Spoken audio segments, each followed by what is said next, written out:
അമ്മയ്ക്കു പിന്നാലെ അച്ഛനും ചെന്താമരയുടെ ക്രൂരതയിൽ കൊല്ലപ്പെട്ടതോടെ അനാഥരായ പെൺമക്കളുടെ ആ നിലവിളി കേരള മനസാക്ഷിയെ ഒന്നാകെ ഉലയ്ക്കുകയാണ്. എന്തിനാ ഇങ്ങനെയുള്ള ആൾക്കാരെ വളർത്തുന്നത്? ഇനി ഞങ്ങൾ എവിടെ പോകും? പോലീസിൽ പ്രതീക്ഷയില്ല. പോലീസുകാർ മാറി മാറി വരുമ്പോൾ എല്ലാം സ്റ്റേഷനിലെത്തി പരാതി നൽകി. പക്ഷേ പോലീസ് ഒന്നും ചെയ്തില്ലെന്ന് മക്കളായ അനഘയും അതുല്യയും പറയുന്നു. പ്രതി നെന്മാറ പോലീസ് പരിധിയിൽ പ്രവേശിക്കരുതെന്ന ജാമ്യ വ്യവസ്ഥ ലംഘിച്ച് ചെന്താമര പോത്തുണ്ടിയിലെ വീട്ടിലെത്തി വിവരമറിയിച്ചിട്ടും പോലീസ് കൃത്യമായ നടപടികൾ കൈക്കൊണ്ടില്ല എന്നതും തെളിഞ്ഞു കഴിഞ്ഞു. അത്തരത്തിൽ കേരളത്തെ നടുക്കിയ ഈ ഇരട്ടക്കൊലപാതകത്തിൽ പോലീസിന്റെ ഭാഗത്തു നിന്നുണ്ടായ അനാസ്ഥ പകൽ പോലെ വ്യക്തമാണ്. കഴിഞ്ഞ ദിവസമാണ് സുധാകരന്റെ ഭാര്യ സജിതയെ കൊലപ്പെടുത്തി ജയിലിൽ പോയ പ്രതി ചെന്താമര ജാമ്യത്തിലിറങ്ങി സുധാകരനെയും അമ്മ ലക്ഷ്മിയെയും വെട്ടിക്കൊലപ്പെടുത്തിയത്. 2019 ഓഗസ്റ്റ് 30-നാണ് സജിത കൊല്ലപ്പെട്ടത്. ചെന്താമരയുടെ ഭാര്യ അയാളുമായി പിരിയാൻ കാരണം സജിതയും കുടുംബവുമാണെന്ന് ആരോപിച്ചായിരുന്നു ആക്രമണം. കേസിൽ അടുത്ത മാസം വിചാരണ തുടങ്ങാനിരിക്കവെയാണ് പ്രതി ചെന്താമര വിയ്യൂർ ജയിലിൽ നിന്ന് ഇടക്കാല ജാമ്യത്തിലിറങ്ങിയത്.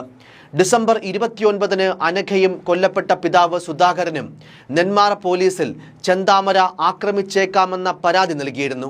എന്നാൽ പോലീസ് ഈ പരാതി ഗൗരവത്തിലെടുത്തില്ല.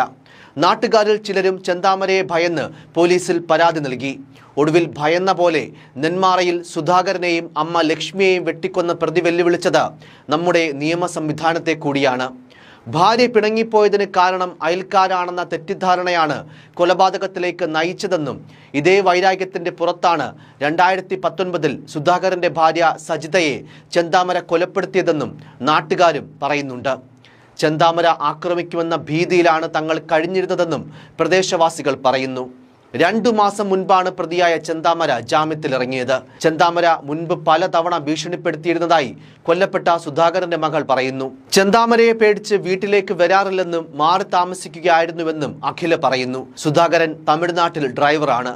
ക്ഷേമനിധി പെൻഷനുമായി ബന്ധപ്പെട്ട ആവശ്യത്തിനാണ് വീട്ടിലെത്തിയത്. ചെന്താമര ജാമ്യത്തിലിറങ്ങിയതിന് പിന്നാലെ കഴിഞ്ഞ ഡിസംബർ 29-ന് സുരക്ഷ ആവശ്യപ്പെട്ട് പോലീസിൽ പരാതി നൽകിയിരുന്നു. എന്നാൽ പോലീസ് ആ പരാതി കാര്യമാക്കിയില്ല എന്നാണ് അഖിലയുടെ ആരോപണം. മാത്രമല്ല പ്രതി ജനങ്ങൾക്ക് ഭീഷണിയാണെന്ന് ചൂണ്ടിക്കാട്ടി നാട്ടുകാരുടെ ഒപ്പ് ശേഖരിച്ച് പോലീസിന് പരാതി നൽകിയിരുന്നതായി പ്രദേശവാസികളും പറയുന്നുണ്ട്.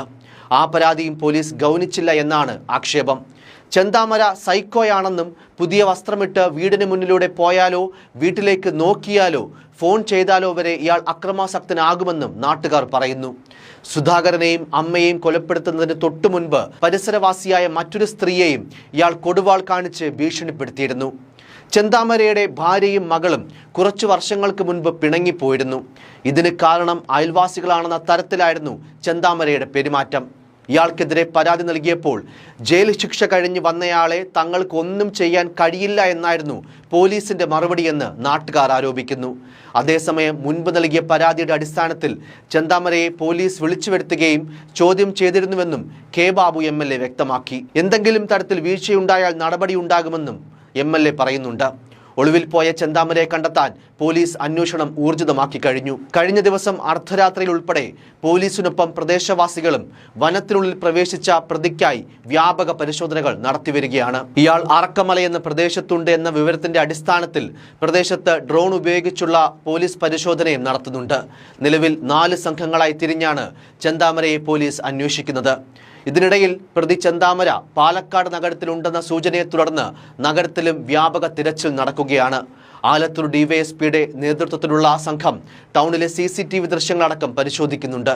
കൂടാതെ നഗരത്തിന്റെ മുക്കും മൂലയും വരെ പോലീസ് തിരച്ചിൽ നടത്തുകയാണ്. ചെന്താമരയെ പിടികൂടാൻ ആന്റി നക്സൽ ഫോഴ്സും രംഗത്തെത്തിക്കഴിഞ്ഞു. സംഘം ഉടൻ പ്രതി ഒളിവിൽ കഴിയുന്നുവെന്ന് കരുതുന്ന അരക്കമലയിലും തിരച്ചിൽ നടത്തും.